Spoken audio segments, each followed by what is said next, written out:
The closet door slammed and the deadbolt clicked before I could even stand, and I froze with my shirt half untucked and my heart hammering like I'd run a mile.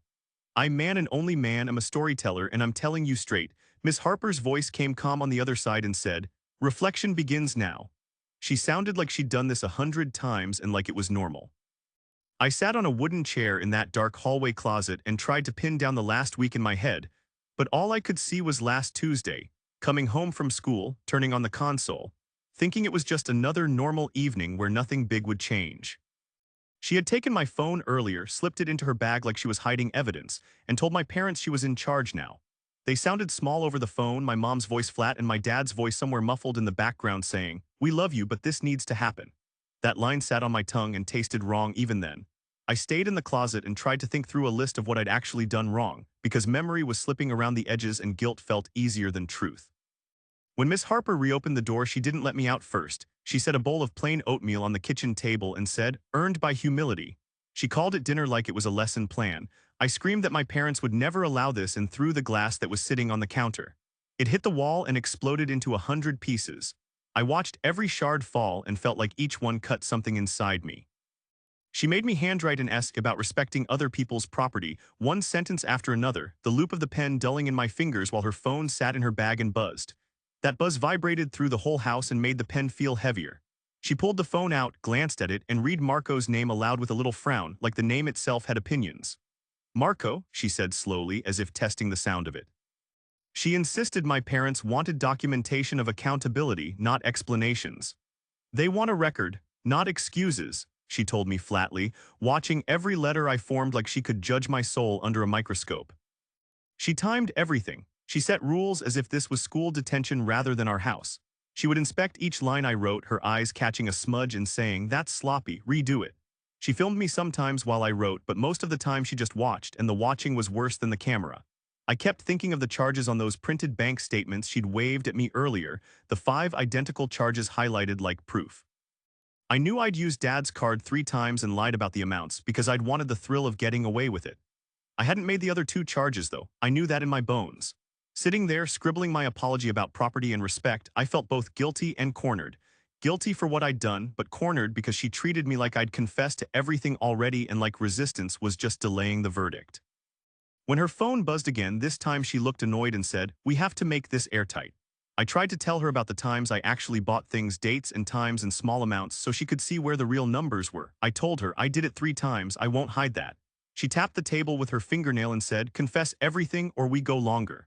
The way she said it made it feel like I had no choice but to fold. So I wrote the essay and signed my name at the bottom like it meant something. I felt like I was signing away a piece of myself. That night, after the oatmeal and the essay, she moved my mattress into the garage and woke me at 5:30 the next morning by throwing ice water on my face. But right then in that kitchen, in that narrow moment, I felt trapped between wanting to tell the truth and being forced to admit things I didn't do. I thought about Marco then, about how I'd shown him a trick to keep purchases small so the bank wouldn't flag them, about the stupid pride in it. And I also thought about how Miss Harper had turned something that started as dumb teenage bravado into a punishment that watched me like a hawk. She made accountability into a performance. And in that kitchen, under the hum of the fridge, I decided I was going to remember everything, write down everything. And if I had to, I would find a way to prove the timeline she didn't want anyone to see. Ice water hit my face at 5:30 and I jerked awake coughing, frozen and angry, the cold burning like a slap that wouldn't stop. I man and only man remember the shock and the garage concrete against my cheek when she dragged my mattress out and announced, "Sleeping on the floor builds character." She said it like it was a lesson plan and not someone wrecking my night, and I lay there thinking about how quickly my house stopped feeling like mine. Showers were scheduled and timed with a kitchen timer like I was in a dorm, not a teenager in his own home, and even bathroom breaks had a shadow watching the door. She stood outside the bathroom and timed 3-minute showers with her stopwatch, wrote it down in a notebook and said, "Efficiency builds discipline." I felt watched while I did the smallest, most private things. It made me feel small and loud at the same time, like every breath I took was being graded. When best friend Eddie called on the landline, I heard his voice before I even saw Miss Harper. He was loud and worried, saying his mom wanted to talk to my parents about paying them back, and I could hear the nervousness in his words. Before I could answer, she unplugged the phone with a smile like she was cutting a show short. "More time on the floor," she said, and the word "more" felt like it had teeth. Eddie's voice cut off mid-sentence, and I sat on my mattress in the garage listening to the click of the receiver and feeling the room close in. She turned everything into work that had to be proven with a camera. She handed me a toothbrush and a bottle of cleaner and said, "You'll scrub the baseboards until they're spotless." So I crawled along the floor with my elbows scraping the concrete and my fingers going numb from the cold, scrubbing the same spot until my hands ached. She filmed it from different angles, narrating like it was a televised confession. "Humility comes from hard work," she said into the camera, and I could hear the way she savored the claim. Every little resistance made the consequences worse, as if my flinch at unfairness gave her permission to escalate. I remember one time I hesitated to hand over a notebook she wanted for documentation, and she increased my mattress nights from 1 to 3 and added mirror time, standing in front of a mirror reciting what I'd done wrong while she recorded my face. The mirror was the worst part because it forced me to watch myself shrink under someone else's rules. Sorry for the quick interruption. If you're enjoying this so far, don't forget to hit that like button, subscribe, and leave comment below. It really helps the channel grow. Alright, let's jump back into the story. I started to time my breath to keep from talking back and to save energy for when I needed it. She gave me checklists like a job, but the penalties for missing one were personal and humiliating. One list said bathroom hygiene, supervised. Another said phone privileges, none. I had to sign each list with my full name and date, and every time I signed I felt like I was handing over a little more control. The lists piled up and so did her smile, the one that made her look like she was running a school and not stealing my life for a few weeks. My parents promised to be the grown-ups in all this, but once they left town, convinced by her story that this was the only way, Miss Harper's rules hardened into absolute laws. She told them she was keeping me safe and that strict measures were necessary, and I could hear the strain in their voices when they believed her. I remember the hollowness of my mom's final, shaky, do what she says, and the feeling that I had been traded for a tidy solution none of us could afford. The humiliation was the point, I think, not the reform. She made me perform apology after apology and scrub the same surfaces until my fingers were raw while she recorded it and uploaded clips that I knew would haunt me. I tried to memorize every step of the timeline of purchases I'd made, to keep a secret map of truth hidden under my mattress and in the answering machine, because somewhere in all that enforced cleaning and recorded recitations, I still believed there was a way to prove the two charges weren't mine. I held onto that belief like a rope, planning how I'd find the right ears to hear me and the right people to pull me out. She opened a stack of papers like a judge slamming a gavel and pushed them across the table with 5 charges circled in bright yellow, each one for $88.88, and said, "These timestamps prove you did them at home. I, man and only man, have told you already how I teach things to friends sometimes, and friend Marco had learned my little trick about keeping transactions under 100 so they'd slide by. I'd already owned up to using Dad's card 3 times and admitted the stupid thrill of it, but I also knew in my bones there were 2 extra charges stamped at times I was locked up. When I tried to explain that, Miss Harper didn't pause. She said, 'We need a full confession,' like truth was a checkbox she could tick off in front of my parents. I told her calmly, the way I try to talk when I don't want to make anyone angrier, 'I did 3, I'll pay for 3, the other 2 aren't mine.' She put her phone down and laughed, not the friendly laugh but a small, sharp sound, and said, 'Confess to all 5 or we make this harder.' Her voice made it clear she believed power was more important than truth. I felt my chest go tight and my hands go cold. I thought of the timeline I'd hidden under my mattress and the answering machine tape with my voice reciting dates into the dead air. Proof I'd intended to hold onto if things went sideways. When I refused to falsely admit to things I didn't do, she switched to a different tactic. She pulled out her camera and set it up like she was filming a courtroom confession, then told me to say the words she wanted. I tried at first to keep my voice steady, to say only what was real, but tears came out faster than I expected and she leaned in and said, 'Do it again, Mike, we need a full take.' She filmed me crying once, then twice, forcing a cleaner shot where I repeated the lies she wanted on command. It felt like being taught how to be guilty, and every fake admission pressed on a part of me that wanted to fight back. At one point she grabbed my arm so hard the bruises bloomed later, and I remember feeling the sting not only in my skin but as if she'd marked me for the story she wanted to tell. 'You're making this worse,' she hissed, and pushed me toward the closet with a firmness that left me reeling. She shoved the chair against the wall, set a bucket in the corner like it was a prison detail, and closed the door, turning the deadbolt with a click that sounded louder than it should. The closet smelled like old coats and dust and shame.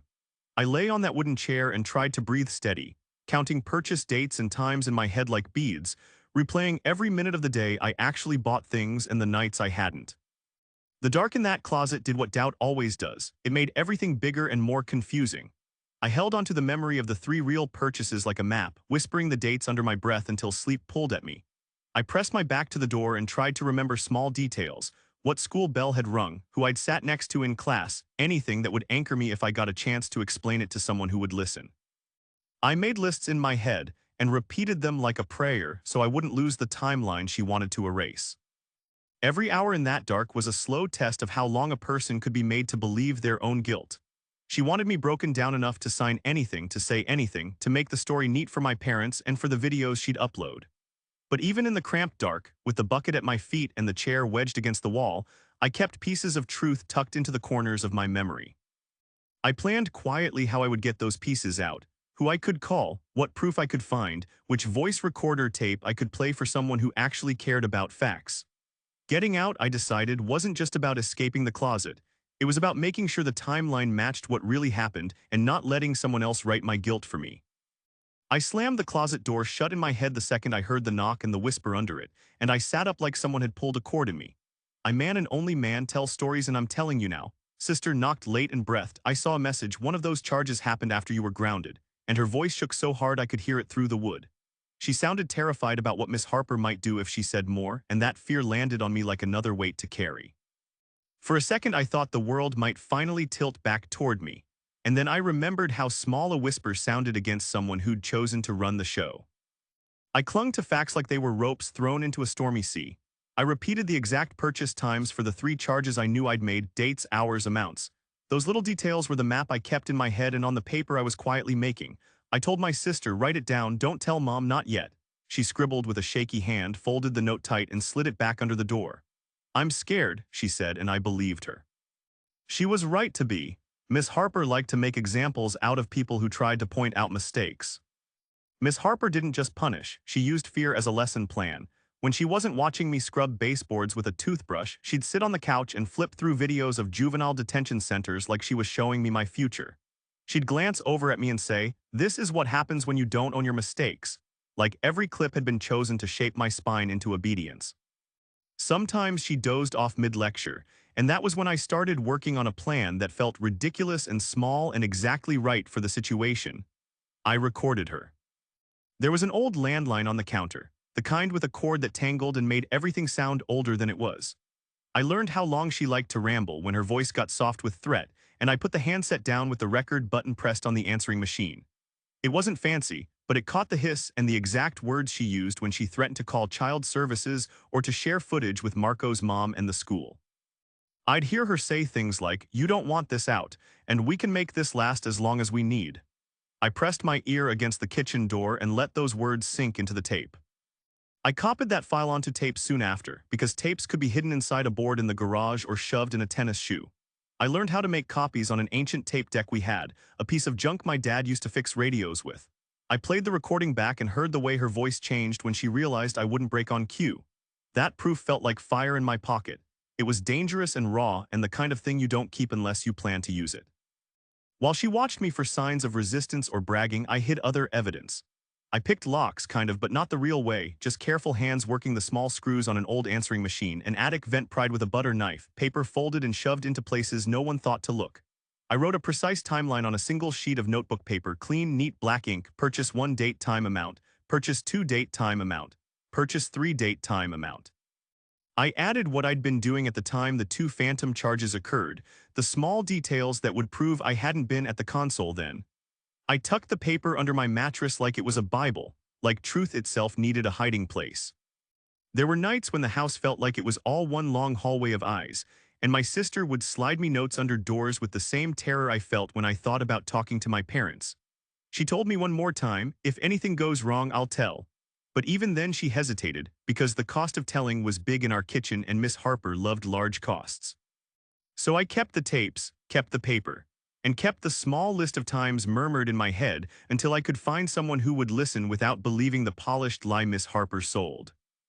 Holding on to that proof was the only small rebellion I let myself have.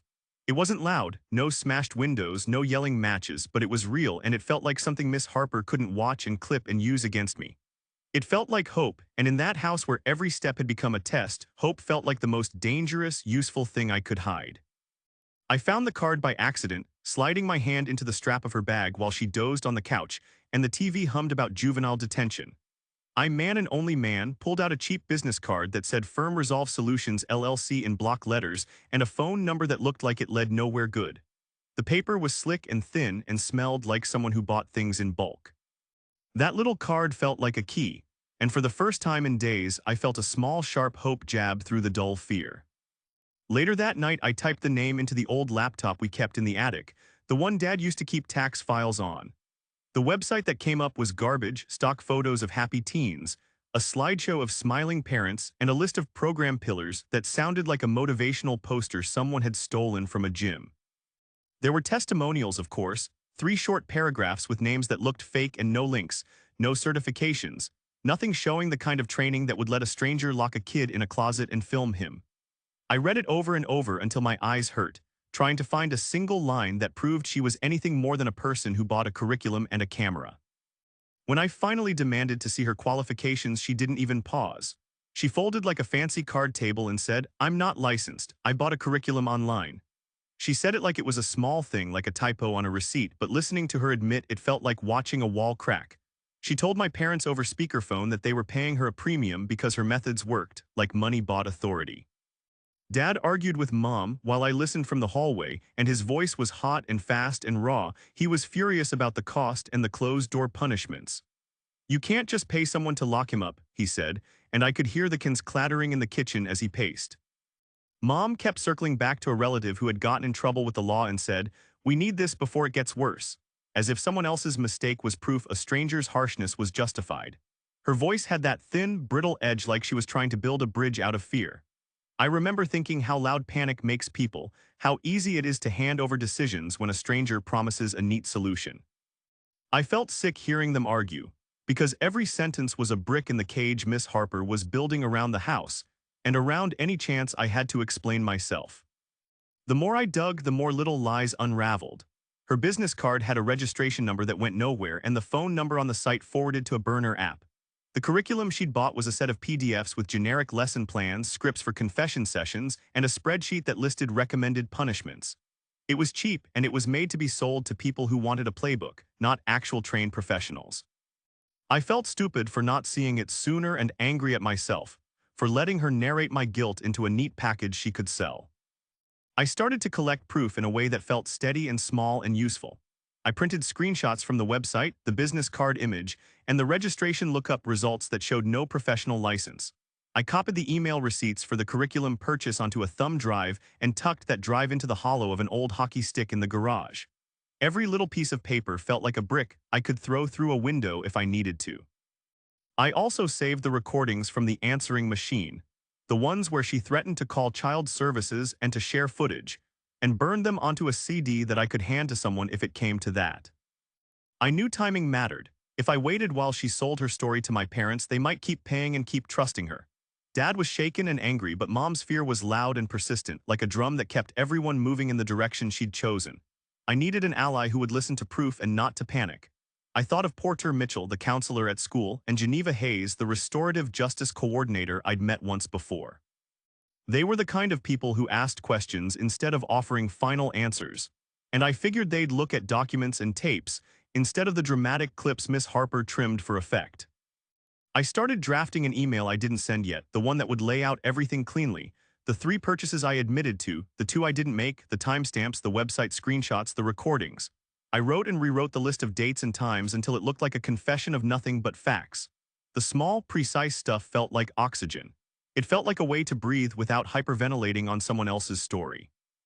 By the time I was done, I had a folder that carried my quiet rebellion. Invoices and a printed curriculum page, the business card photo, the burned CD, and a typed timeline with times and receipts. Holding that folder felt like holding a small jury, and I knew the next move had to be the right one. I couldn't let Miss Harper gaslight everyone again. I needed to light a match and show what hiding in plain sight really looked like. I planned how I'd get the folder to someone who could act, and I started to feel less like a trapped kid and more like a person about to tell the truth out loud. I opened the old Chromebook and my hands shook while I typed because time felt thin and Miss Harper was always 2 steps away from walking in. I Man and Only Man sat at the kitchen table and wrote to school counselor Porter Mitchell, explaining the closet, the recorded threats, and how she'd been timing and videotaping everything. I typed the facts plainly: dates, times, the 5 highlighted charges, the 3 I admitted to and the 2 I insisted weren't mine.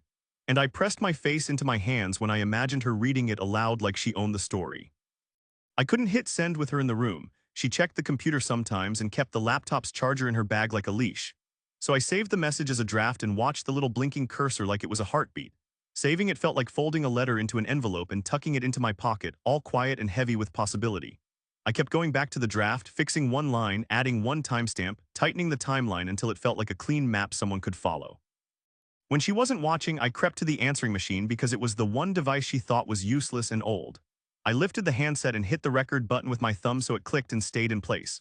I waited until she started talking and threatened in her same flat, practiced voice. "We can make this last. We'll lock you in until you agree. I'll tell them you hurt me if you don't cooperate." Hearing her list those threats out loud was a punch in the gut, but it was proof too. I held the handset like it was metal and let the words sink into the tape. She said things into that kitchen air that would have sounded like authority to my parents, and now they lay captured on magnetic tape. I copied the recording onto 2 old cassette tapes I found in a box of Dad's junk. One went into the hollow of a baseball bat, the other slipped into a cereal box under the bags of rice. Hiding them in different places felt like putting my eggs in separate nests so a single fox couldn't take them all. Every step was small and tedious, but secrecy was the only tool I had that didn't look like rebellion. After I duplicated the tapes, I snuck back to the Chromebook and opened the draft again, revising the lines so Porter would know what to ask and who to bring. I wrote, "I have recorded threats. I have proof she's not licensed. Please meet me before she tells my parents something else." I pictured Porter reading those words and feeling his jaw lock in concern like it did when he'd first asked me what happened. I knew him to be the kind of person who didn't jump to conclusions, but he listened to facts and followed them. That's what I needed. Timing felt like the only ally I had, so I watched the stairs and the hallway like they were clocks. When Miss Harper went upstairs to binge videos about tough love and juvenile programs, I took my chance. I grabbed the phone, my fingers moving faster than they had in days, and dialed Porter's school number without thinking about the breath in my chest. My mouth tasted like metal and luck, but the line clicked and then his voice came through, warm and surprised. "Porter, it's me." "I need to talk," I said, and I sounded smaller than I wanted to, but honest in a way I hadn't been able to be under her roof. We set a time to meet at school that afternoon, a time when she wouldn't expect me to be gone. He asked me to bring anything I could: tapes, printed screenshots, the timeline, and I promised I would. After I hung up, I felt like I'd been allowed to breathe for the first time in a week. I tucked the Chromebook draft into the browser's tabs and slid the tapes into the places I'd hidden them, then sat on the garage floor and let the idea of a plan settle into my bones. There was still a chance she'd find out or that my parents would double down on her methods, but timing had shifted in my direction for the first time. Before I left the house for school that afternoon, I checked the little things: my pockets for the printed timeline, the screws on the answering machine to make sure the tape wouldn't slide out, and the charger I'd left under the sink that she sometimes used as an excuse to search my stuff. I walked out with my back straight because for once I wasn't acting guilty of a thing I hadn't done. I had proof, I had a meeting, and I had Porter's voice promising to listen. The climb out of that control felt long, but the first rung was there, and I put my weight on it. I walked into that little conference room like a man carrying a secret and put the tape recorder down on the table with my hands still shaking, and I hit play before anyone could say a word. I, man and only man, set it down and listened as Miss Harper's voice filled the room: threats, promises to lock me in, warnings that she'd tell child services I'd hurt her if I didn't confess. The sound was flat and practiced, and hearing it outside of the house made it feel like proof instead of a rumor. School counselor Porter Mitchell sat across from me, his face tightening as the tape played, and restorative justice coordinator Geneva Hayes let her jaw drop until it clicked back into place with slow anger. "That's her," Porter said quietly when the recording ended, and Geneva's hand went to her mouth like she was trying to keep herself from speaking too fast. Their calm broke into focus, and the room suddenly felt like it had more air in it than the garage or the closet ever did. They listened to the whole tape again, taking notes like detectives, and I watched them work through the evidence I'd carried in my pockets and the folders on the table. Porter took a breath and said, "This is not behavior a private contractor can impose on a family. This is coercion." Geneva leaned forward and said, "We can build a real accountability plan that doesn't humiliate him." They explained it like they were translating something from a foreign language into plain English. repay the $300 I had actually taken, apologize to the families affected, keep online use supervised, and earn the money through yard work and chores. Restorative justice is about repairing harm, not public shaming, Geneva said, and she spelled out a step-by-step plan that didn't involve locked closets or filmed confessions. Porter added the practical stuff: record everything from now on, stop payments to her, file complaints with Consumer Protection and Child Welfare if you have proof she's making false claims. He looked directly at my parents like he expected them to be adults right then, and it felt like someone handing me a map out of a maze. I laid out the timeline I'd written, slid the screenshots of her website across the table, and let them listen to the tapes I'd hidden. Geneva studied each paper, nodding, and then she said, "This is enough to act on." My dad was quiet for a long stretch, and then the anger came out of him like heat. He stood up and dialed Mom's number right there on speaker, and I could hear their fight folding over into the room. "Why did we pay her so much?" Dad demanded. "You told me this was necessary," Mom shot back, her voice shaking and small. Porter held up his hand and told them to breathe and listen to the plan. My dad listened, and then he listened again to the tape, and something in him broke open. "Get out," he told Miss Harper after he called her and put the phone on speaker. "Pack your things and leave the house now." When Miss Harper realized the proof existed and that my parents had been shown it, she changed. Her voice went dangerous and loud through the speaker. "You have no idea what you've started," she hissed, and then she threatened courts and child services like she had every right to do so. "You'll regret this," she said in a voice full of practiced menace, and then she hung up and stormed out of the house, slamming the door hard enough for the floor to jump. For the first time in weeks, my mom, dad, sister, and I sat down together in the same room and just breathed without her standing over any of us. It was quiet and awkward, and the kind of silence that feels like recovery beginning. Dad apologized out loud for trusting someone he hadn't checked out properly, and Mom said her fear had made her do the wrong thing. My sister kept her hands folded and said little, but I could see relief in the way she leaned back in her chair.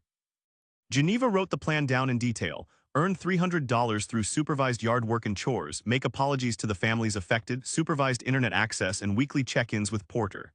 She also told my parents to immediately cut off payments to Miss Harper and to save every message and receipt connected to her.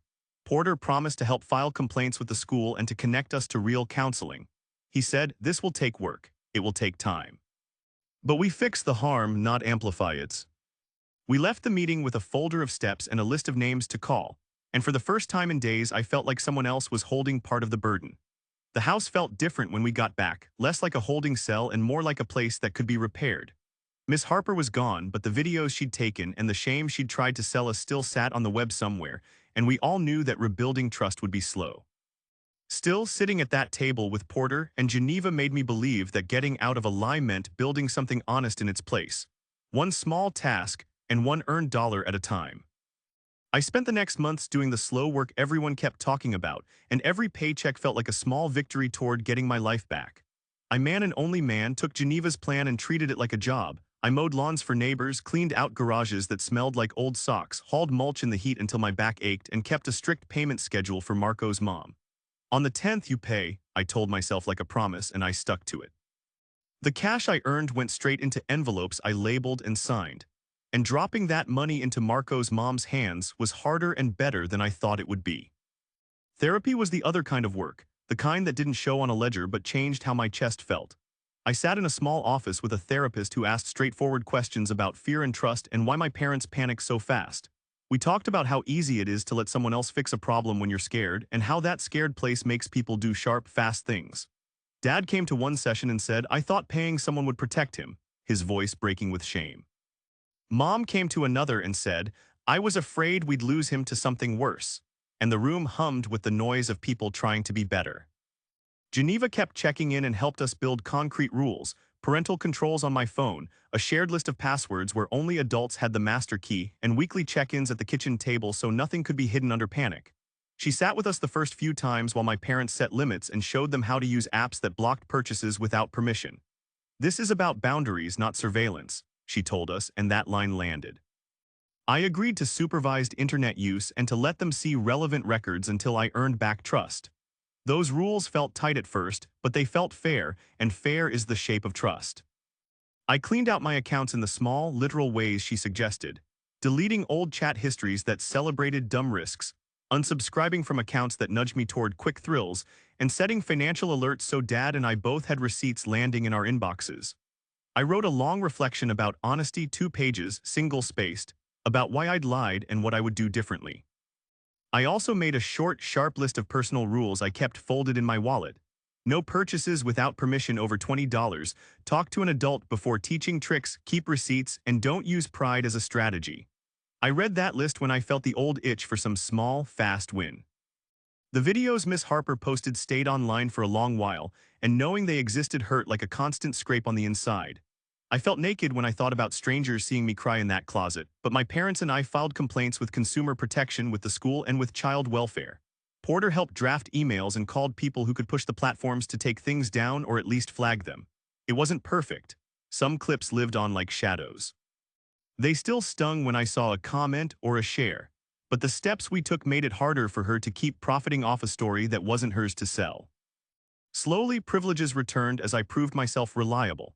They started small, an extra half hour of screen time on weekends, a supervised call with Eddie, and built up as weeks stacked into months.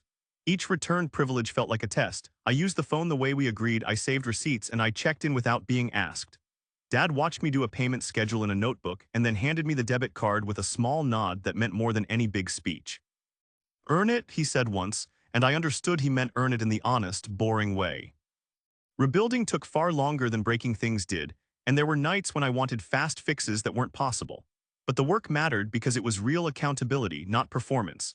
I learned the difference between punishment that humiliates and accountability that rebuilds, and I felt the weight of that lesson in how my family sat at dinner and talked now.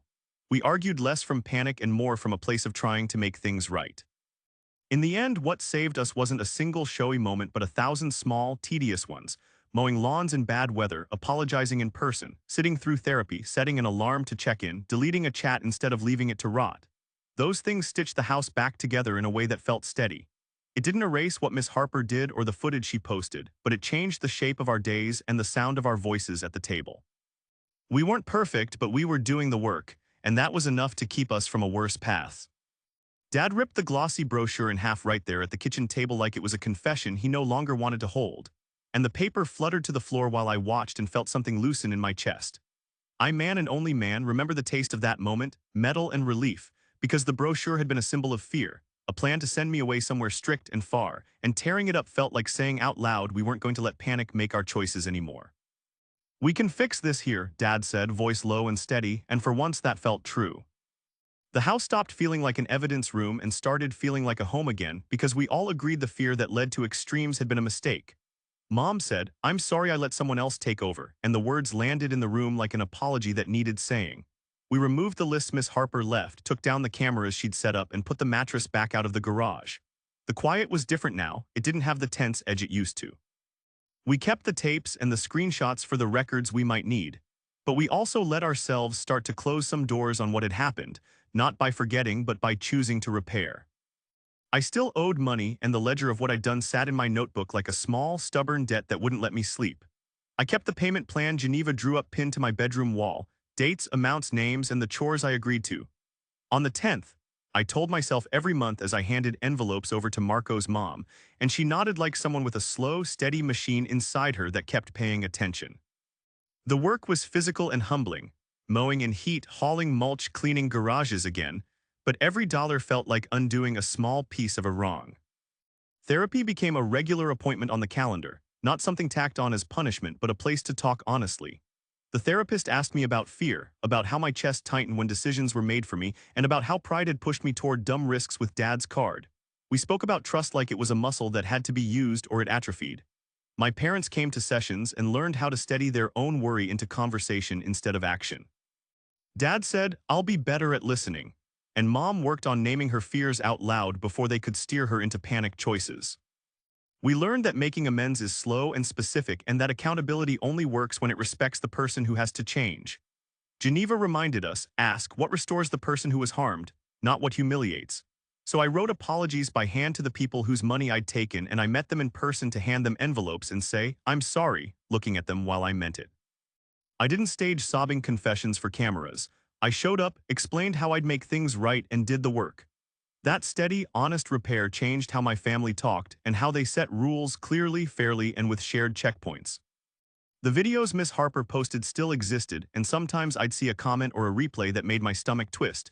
But the worst part of recovery wasn't erasing shame. It was proving to myself I could do the slow, steady work to be trusted again. I deleted old chat threads, set controls on accounts, and kept my receipts in a folder my dad checked with me. Week by week, I got more phone time and more space to act like a grown person again. I wasn't fixed in a week. I was tired, changed, and working every day to fix what I'd broken.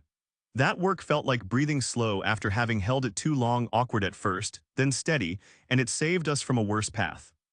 Thanks for watching. Make sure to subscribe and turn on notifications so you don't miss the next video. And drop a comment below, I'd love to hear your thoughts.